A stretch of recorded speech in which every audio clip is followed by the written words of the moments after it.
Hey, everybody. Jim Johnson here. And thought I'd go live today. Went so good the other day, I thought I would go ahead and do it again.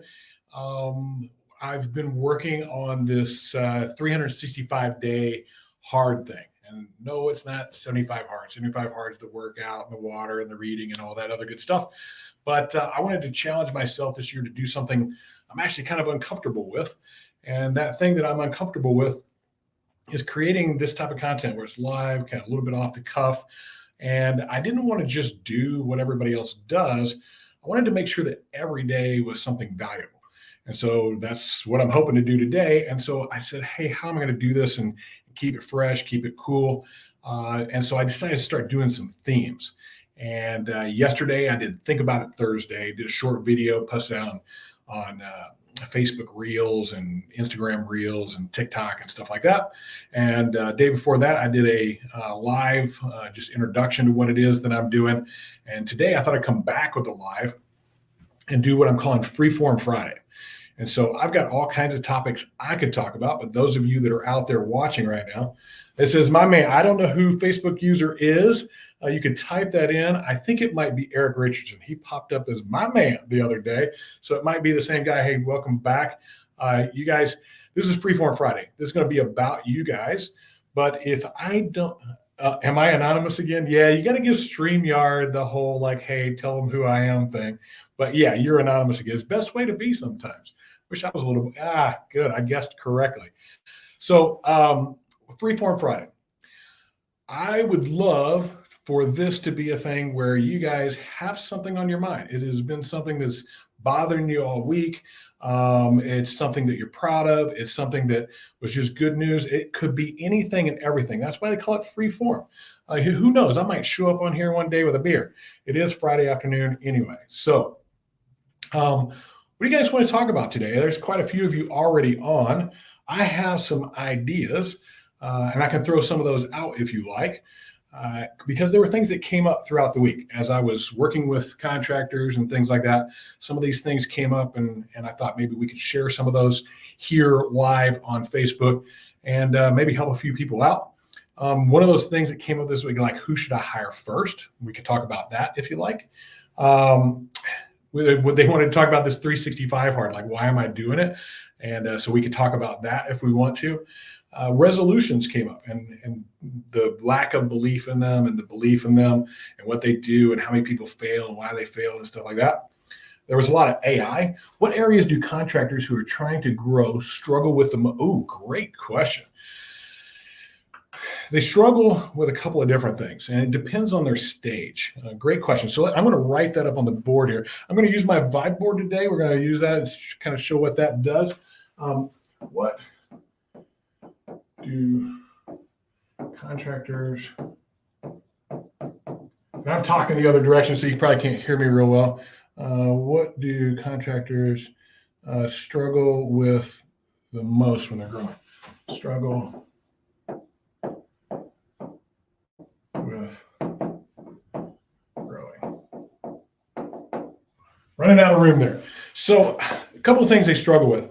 First off, not realizing that it's a business. They think it's the same thing they were doing before. So they might have been a salesperson, and they think that because they're a great salesperson, they're able to translate that into running a business because they could sell a lot. But they miss a lot of the factors that go along with that. Like understanding your finances would be a big one. Reasons 1 and 2 why contractors fail the most are lack of leadership skill and lack of financial acumen. Not having those two things, even when you're small, can really hurt you if you're bringing on your first 2 or 3 people. If you don't know how to lead people, you're kind of more about you than others because you were an individual superstar sales guy. You're going to have a hard time getting people to follow you. You hear it all the time, like people aren't loyal, they don't stick around, and millennials are lazy and all that stuff. And it's not that they don't want to work, it's just that they don't want to work for you. And that's because you're probably lacking in some leadership skill. And the great thing about it is that's a skill. It's something anybody can learn. And so we can get out there and learn it. Go put in the time and the effort to get disciplined, learn how to be a great leader, because if there's a bunch of other companies out there that have a bunch of people working for them, they're doing something right. So it's possible you're just lacking in something. The other side is the finances side, just understanding QuickBooks and ledgers and budgets and profit and loss and balance sheets and things like that really sticks people on being able to take their knowledge that they have, whether it's being great at sales or great at installation, and translating that into actually running a business, understanding all of the pieces that go with running a business. And if you're interested, I'm not trying to sell you anything, but you can go buy the book. It's on Amazon, Contractors Blueprint, and it's going to give you some of that format of what you need to know to keep you from going out of business. So let's see here. I was asked today when your second book is coming out. Yeah, that's been a bit of a struggle, to be honest with you. I hate to say I'm busy. I hate that word. It's a little bit of why I have done what I've done this year with creating this content, this 365 hard. What that's going to do is it's going to keep me where I need to be, which is here, creating content for you guys out there. You won't see me at as many conferences. I was trying to not travel as much as I did. I was only home, I think 5 or 7 weekends out of the whole entire year. And that's not conducive to me being successful or the lifestyle that I wanted. And so I sat down over the holidays and said, hey, how are we going to do this and give back? Because we go to these conferences all the time. There's 1,000 of them. They're good. Don't get me wrong. But it's pretty much the same 500 to 1,000 contractors that are out there. And just so everybody knows, there's about 1 million of you out there. And so things are holding them back from going to those conferences, whether it's finances, it's time, one of those things. So we want to do some things that maybe kind of give you those snippets throughout the year that you need, those golden nuggets, but you don't have to travel anywhere. You don't have to spend anything. It's free. It's helpful. So we're going to do a little bit of a different route on that and probably do some more webinars and stuff like that to get you the content you need, short time frames to help you build your business. But back to the book, that attitude and that approach is going to give me time to finish that second book. I'm hoping to have that done by the end of May is the game plan. And I will probably go do what I did last time, which is go out in the middle of nowhere where nobody's around so I can just stay totally focused on that. And I'm going to write the second half of the book, which is all about technology, marketing, sales, training, production, and recruiting, hiring, and onboarding. And so now we'll have both pieces, our foundational side of our business and our operational side of our business. Good question. What's up, Jim? You're what's up. I don't know who it is that says Facebook user. You didn't give StreamYard the approval to have your name on there. So not sure who it is. What's the fastest way to sip Mai Tais in Boca Raton 24/7? Okay, Boca Raton, that's Florida, if I remember right. I've actually done 3 commercial buildings in Boca Raton. Fastest way. Okay, so this is the fastest way to sip a Mai Tai 24/7 in Boca Raton. So what you got to do is you got to go to, I can't remember the name of the hotel, but it's got a rooftop bar on top of it. And what you do is you get a funnel, take it up to the rooftop bar, and you say, hey, just keep this thing full, all right? Keep it full throughout the day. I'm going to be down in the pool. We're going to run a tube all the way down to the pool, and you just keep filling it as you see it go down, and I got you. That's the fastest way to drink Mai Tais 24/7 in Boca Raton. Michael Stearns. Hey, Michael Stearns, that's you. I don't know. Was that you with the Boca Raton? That's cool. William Thomas Riley, you rocked. Hey, thanks, man. I really appreciate that. I hope you guys are kind of enjoying this. I'm having a fun time doing it. When we join, it doesn't give us an option to join stream. So when you see hey, that's a good question. So when you see me post the live on there, it'll say Jim's going live using StreamYard. Give Facebook approval to see your name. And so you got to do it like before we get on the live. So as you come to it, you're going to click on the live, click on that little link up above, and that should give you the ability to do that. So hopefully that takes care of that. Either way, I can get you guys by having you type in your name and all that other stuff. So what else we got going on out there? So we figured out how to drink a Mai. Okay, we have drink Mai Tais 24/7 fast Boca Raton. And when we get this board filled up, that's when I'm going to be done. That's when we'll be done with second book. So second book. All right, cool. All right, what else we got? When we joined, okay, so that's where we are. Nobody else has got anything. I've got topics we can certainly talk about. Who has a better mustache than Eric? So that's that's really been kind of one of those things. The mustache thing seems to have caught on for whatever reason. And some of you guys are amazing at growing. Like you can grow one overnight. It's like you shave and the next day you got a mustache. I'm not that guy. And on top of that, my wife just absolutely hates the idea of me having a mustache. She will not even kiss me. Like she won't have anything to do with me. So I'm not one of those guys. But the question is, who has a better mustache than Eric? And so I'm going to give a shout out to my boy, Luke Hansen, the creator, founder, CEO of Company Camp. Dude has a rock star, like a handlebar, full out mustache. Looks like he should be like the Monopoly man. He can rock it pretty good.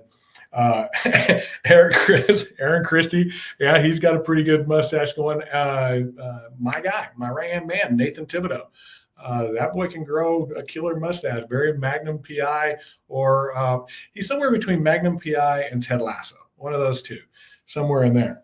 Trying to think who, Matthew Mulholland. Man, that guy's got an awesome stash. Like, I don't know what you guys do and how you grow them so fast, how you take care of them. I get all these ads like, hey, the beard gel and all that stuff. I'm like, dude, seriously, I don't even have hair, much less a beard. So what are we going to do with that? I don't know. Any of you members of Bespoke? Have you ever done that? The Bespoke thing is $49. You get this cool box every month. And if you don't catch it, you get whatever they send you. I almost didn't catch it, and was going to get some of that beard stuff. I'm like, man, that's not me. So what else we got? I love the questions like, I would rather it be like that today. Just have a little fun. It's Fun Friday. It's the afternoon. Have a good time doing what we're doing. You guys want to talk some business stuff? We can certainly do that. I got a question today actually about the podcast and running a podcast and creating a podcast. Anybody out there thinking about that? Stearns again, what do you see more frequently?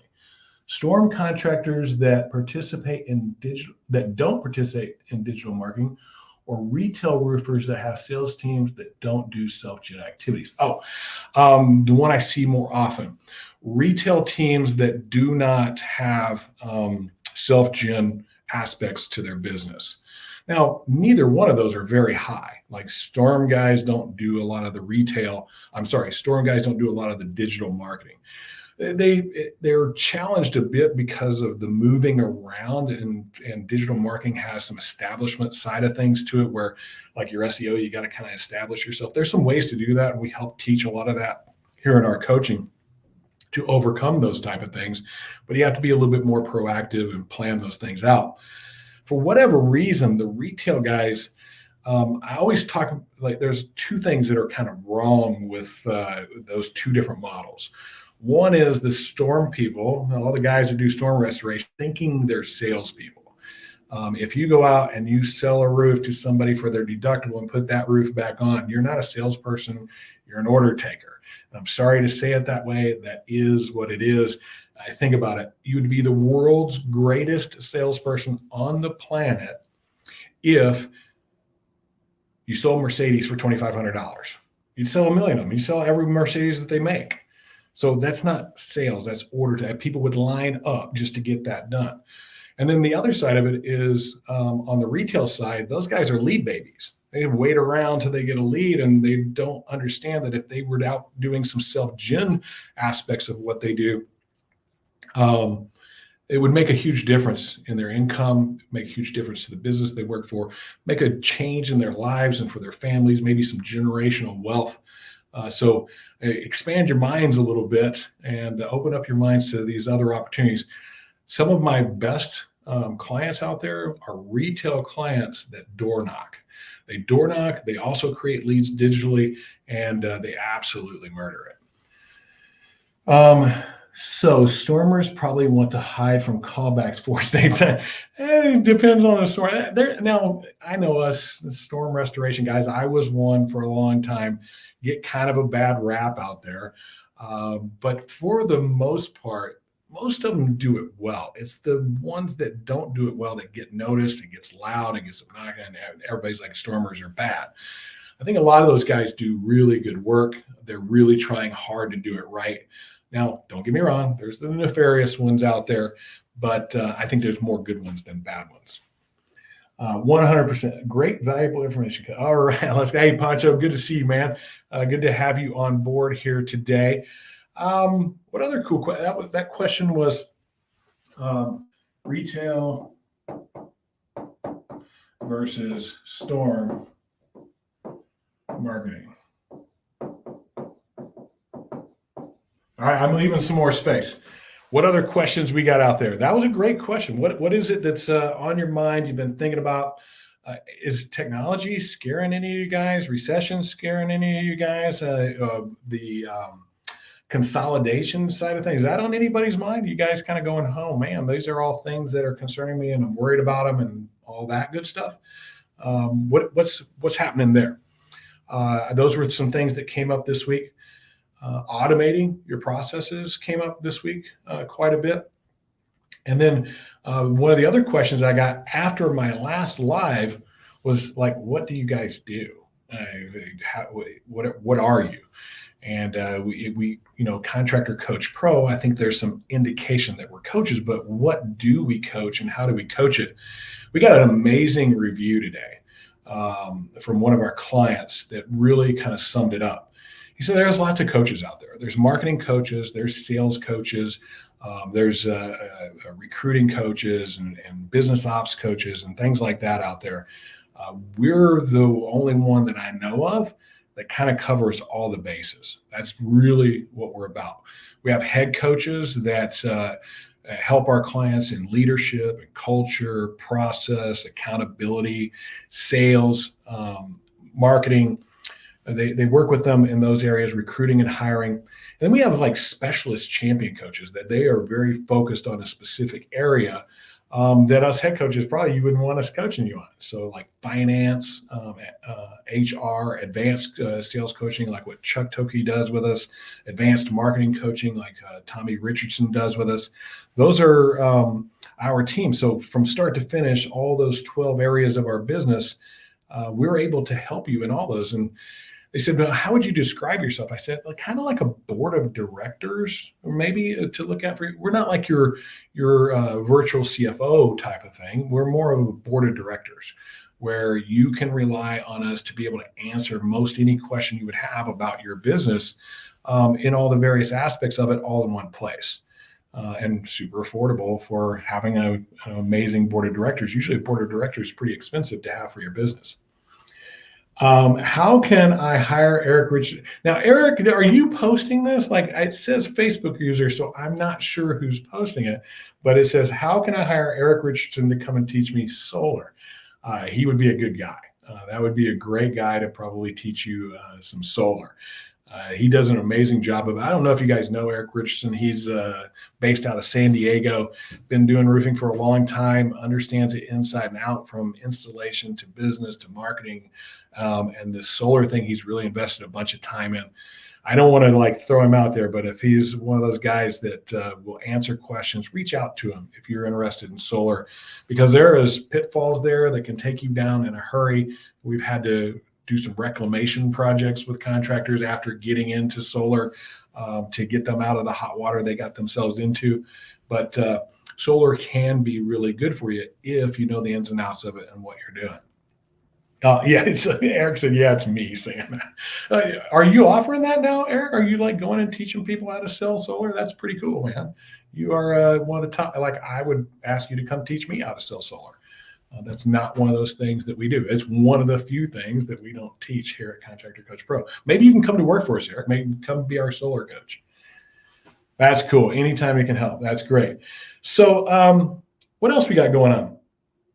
How's the first of the year going for you guys? It's January 6th, right? January 6th. We're 6 days into it. How many of you have kept up with your resolutions? Like I made a resolution, I'm going to do this thing. You kept up with it. Like for my wife and I, one of our resolutions was dry January. We're not going to have any alcohol in January because we had a very wet December. So we're going to have a dry January, and we've been good so far. And don't get me wrong, I was tempted to have a beer last night. We were next to a beer garden. So how are you guys doing on yours? That would be cool to hear. What else you got going? What's on your mind? I got space for two more. Yeah, Eldridge just flew out yesterday and spent a few hours with me. He thinks top reps should have a solar coach name. I don't disagree. Maybe we should talk about that. Maybe we have a third day and we add in some solar coaching. There's some other things that we're thinking about on top rep where it could be a third day of things that we cover and really get teams up to snuff.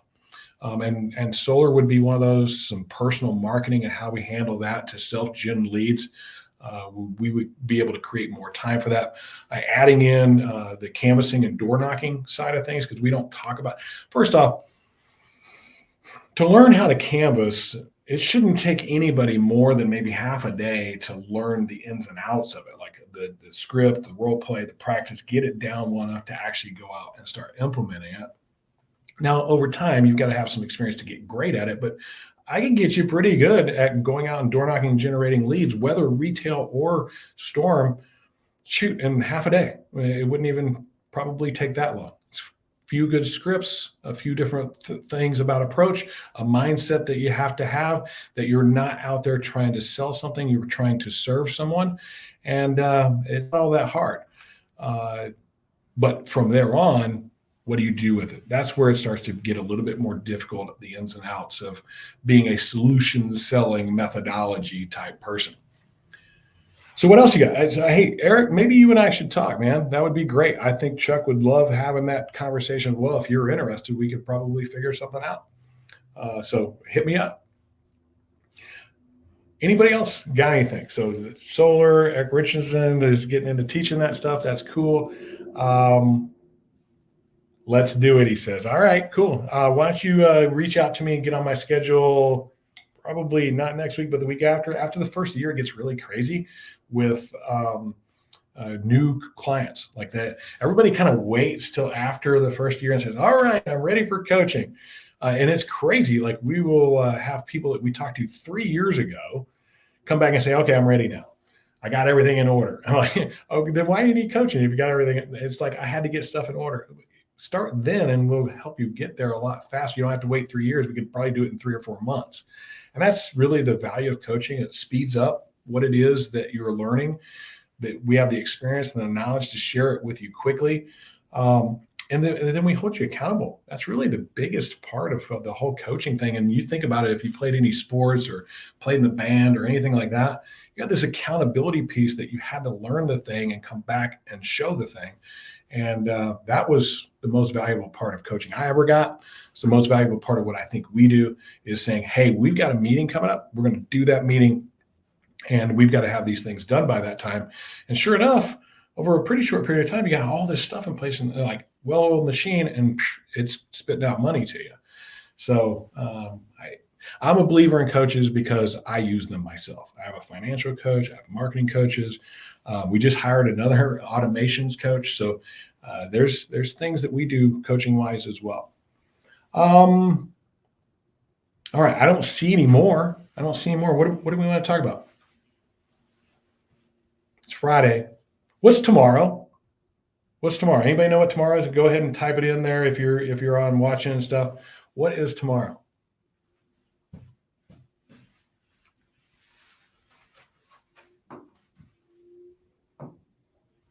It's Friday today. So what's tomorrow? Tomorrow's Saturday.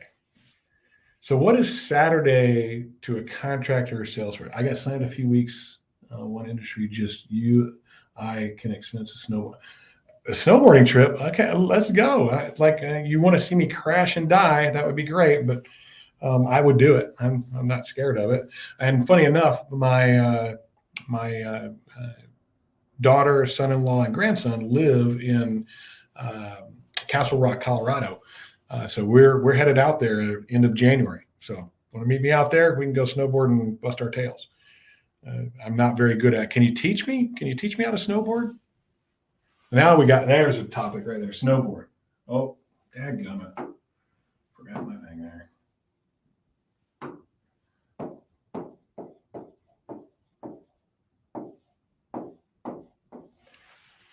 How hard is it to snowboard? Is it hard? Like, is it one of those things that like, can you just pick it up and go? I mean, I was pretty good at like skiing and stuff like that as a kid, slalom skiing, kneeboard, whatever. But it's been a long time. So I don't know.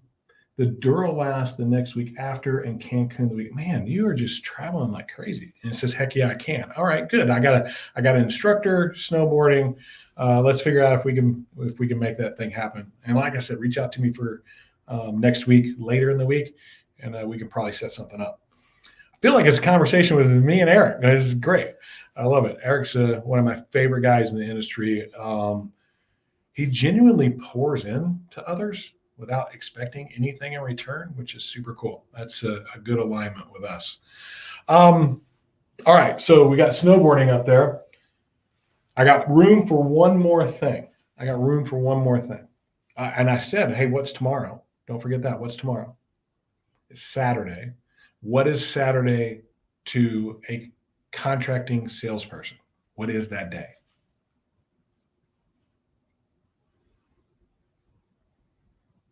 Anybody know? I'll tell you what Saturday is to a salesperson in our industry.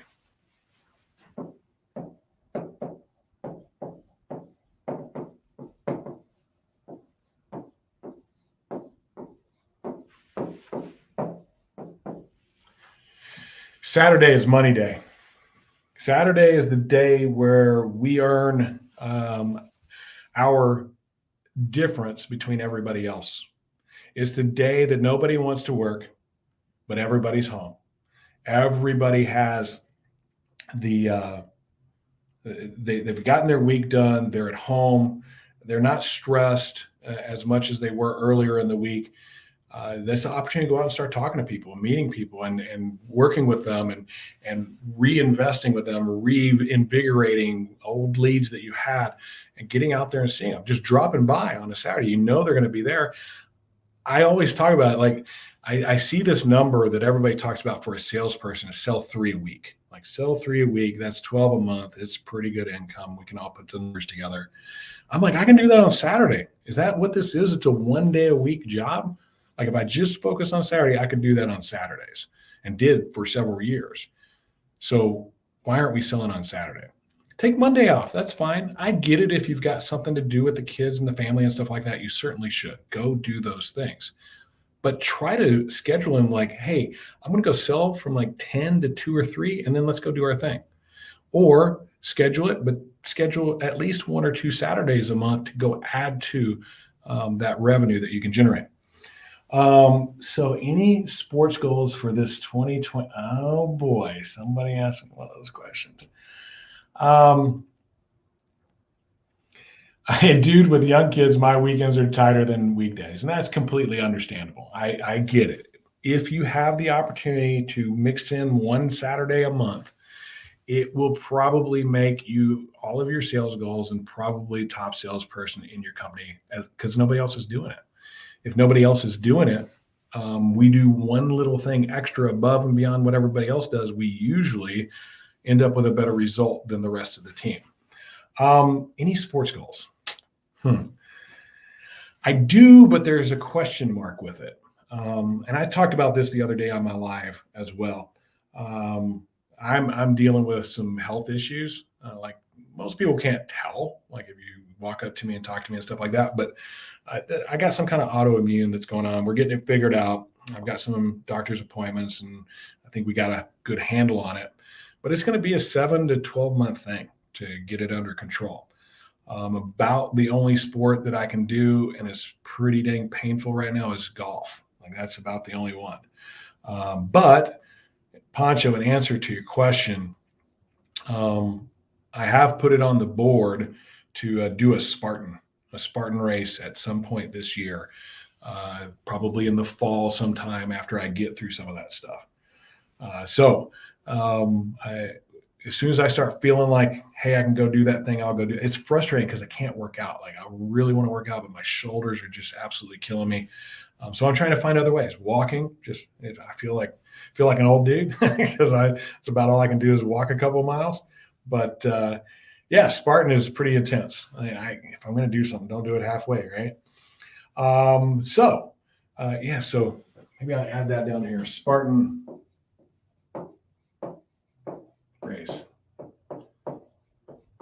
Now, I don't know. Do you count fishing as a sport? Is that a sport? That's the one I'm going to do for sure. Is I'm going to fish Black Canyon of the Gunnison in August. We're going to go on a trip, probably with my brother-in-law. Maybe a few contractors. We'll see if anybody wants to go along with us. But yeah. So Joshua, hey man, thanks. I was able to catch a break. How you dealing with all that stuff? Yeah, I'm dealing with it. It just is. I look at it this way. Like I could be all pissed off and angry and having a bad attitude about it. But a couple of things. Like number one is I can't change it, so why have a bad attitude about it? Have a good attitude, positivity. More than likely, I will be able to overcome it. So don't freak out over it. And so many other people have it so much worse, man. I got all my arms, I got all my legs, I can walk, I can talk, I can hear, all of those things. And so many folks just have it so much worse than that. Who am I to complain? So I don't want anybody to take that I'm complaining. I'm not complaining. It's just something I got to deal with. And I will, and I'll do as well as I possibly can with it. So Joshua, just to set your mind at ease, I got this, right? And even if I don't, that's okay too. It's the thing that I got to deal with in this life. Okay. This life's pretty short and it's still not too bad. So we got it. Have you ever heard of the Game Changers? Man, this is like stuff that's coming out of the woodwork about this. That's why I kind of didn't want to share it because I was going to get a bunch of like stuff back about it. So I have not heard of Game Changers. I will go check it out. Put a link in here if you want to, and I'll go check it out. I look at all the comments whenever we get done. But I've done acupuncture, massage, cryo, infrared bed. All of those things work, but they're short-term solutions. 48 hours to 72 hours, and then I'm feeling pretty crappy again. And I want to solve this deal. So I'm going to a functional doctor, and that functional doctor has a pretty good grip on what's going on. She's pretty famous. She treats people from all over the world, and I think we have some answers. And I'm going to follow through with that. But I have also checked into some stem cell stuff. Like, hey, Texas does that, so we can actually check into that kind of stuff. So yeah, we're working through it. Any of that kind of stuff that you guys have, let's go ahead. Send it on to me. I will check it out because it does hurt. So I'm willing to try just about anything. I was sitting there in acupuncture with like a little over 100 needles in me. So that was a lot of fun. All right. Anything else, guys? I'll give you one last shot to drop something. If you got a question or anything, I think fishing is pretty cool. I've always wanted to go to Lake Fork. I don't know where is Lake Fork? Where is that? I'll let you type that in. Some of you out there, you're typing and doing, like putting comments and stuff in. Unfortunately, this tool doesn't get all of them. It gets some of them. I get a lot of the Facebook ones, especially my personal feed. I'll really see that one the most. But if you're like watching on YouTube and you're seeing the live on it and you're typing in comments, I won't see those until later. Please put them in. I will go back and answer them. But just keep that in mind. If I'm not answering you, it's because of that. So I don't know where Lake Fork is. If it's cool, what kind of fish do you catch in Lake Fork? Let's go there, man. That sounds like fun. But if fishing is a sport, I will be doing that in August. And I think it's kind of a sport because it's going to be 3 to 5 days on the river and not in a campground or anything like that. So it should be kind of interesting. All right, everybody. I hope you got some value out of this. Let's see. We did get some stuff about why contractors struggle. They struggle because they're not understanding the stage they're in and what those next steps are. and they tend to be attracted to shiny objects. So, oh, in marketing, I can get more leads. Oh, go do that. Or, hey, I need to recruit a bunch of people. I'll go do that. When you don't have leadership, when you don't have processes, when you don't have accountability, when you don't have all these other things, you end up actually breaking what it is that you're trying to fix. So thinking those things through can be a little bit difficult without a guide. And that's what we do is we help guide you through making the right decision at the right time based on the stage that you're in. Like early on, one of the things like this got asked to me earlier, who do I hire first? Well, okay, first off, what do you do? What's your job in the business? Are you production and execution installation? Are you sales? I mean, what is the thing you do? And what are the things that you're doing that you're not good at, that are taking you a lot of time? So if you're salesy and that's the thing, and you're good at that, you can bring in revenue, you can bring in jobs, but you're so busy with paperwork and software and technology and trying to market and do all that stuff at the same time, and you don't really like it, you're not very good at it. Well, that's the first person you need to hire. Don't go out and hire more salespeople. That's the worst thing you can do. Worst thing, like you're going to go hire more salespeople and you already know how to sell, and you're going to bring them on. It's going to take your revenue down, and you're going to be desperate trying to get them figured out, trained up, and all the other good stuff when you could just get somebody to handle your paperwork for you and your administration for you and your bookkeeping for you, affording you more time to go sell, creating more revenue, which you could then go and start to create your processes and your training and all those things that you're going to need to hire in a bunch of sales guys. And you'll actually get to where you're after faster than hiring a bunch of sales guys right now. So just understanding that stage of where you're at. So that's usually somebody in that $1 million to $1.5 million. They're just starting to get beyond what it is that they can do when doing it all. And so now I've got to start to replace myself a little bit. And you always replace what you suck at, not what you're good at. So don't go replace yourself with a bunch of sales guys if you're salesy. And then the next place people kind of hit some stumbling blocks is when they get to about 3 million, somewhere in there, maybe as much as 5, but usually around 3. They run into this concept that they're out of family and friends, because that's who they've been hiring, is like family and friends, and they've been in and out and turnover and drama and all that other good stuff. And so they're having to find other people. And when you bring other people into your equation, they don't know you like your family and friends do. And so they don't communicate with you quite the same way. So now your communication has to get better. You have to have clear processes. You have to have HR. You have to have all of these accountability measures and setting expectations correctly, a vision that you can share with them that they want to be a part of. There's all these pieces that go into that before you go hire a large group of people to take you to that 5, 7, $10 million. And usually when you get to 7 to 10, there's another ceiling there that you're going to bump into where you start to get depth that's beyond your communication.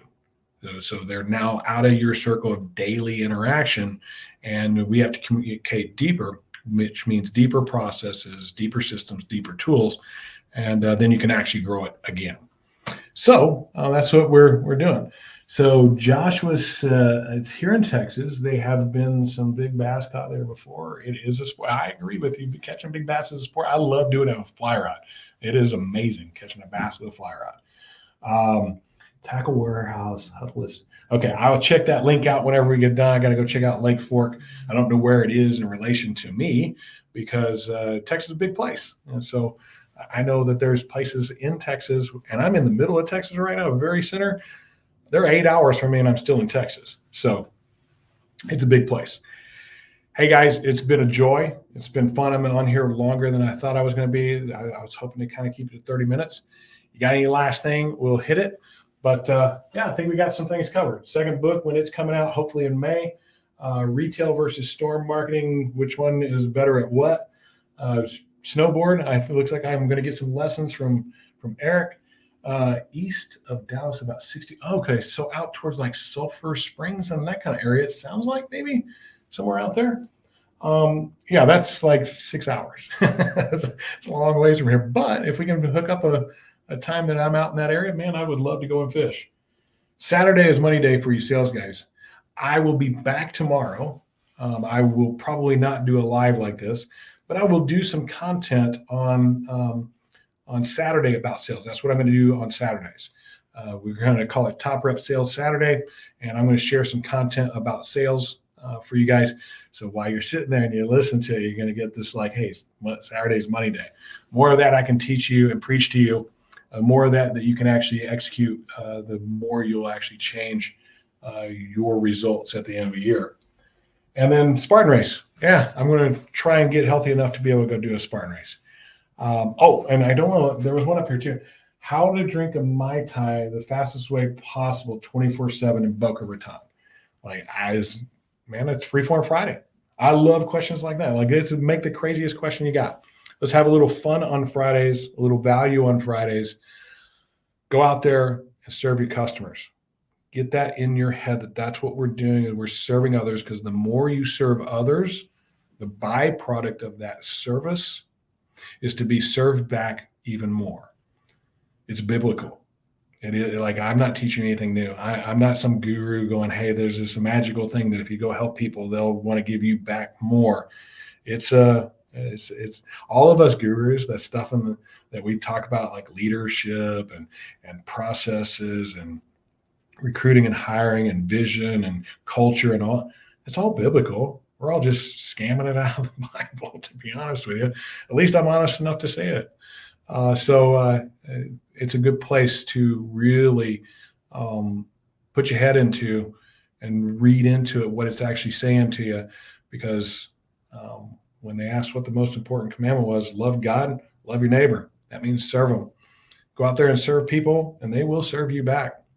That byproduct will be results that you can't even wrap your head around. It could be money, could be finance, it could be coming to your aid in the time of need. It's amazing what this has done for me over the last 20 years since I changed my mindset about what I was doing out there as a salesperson.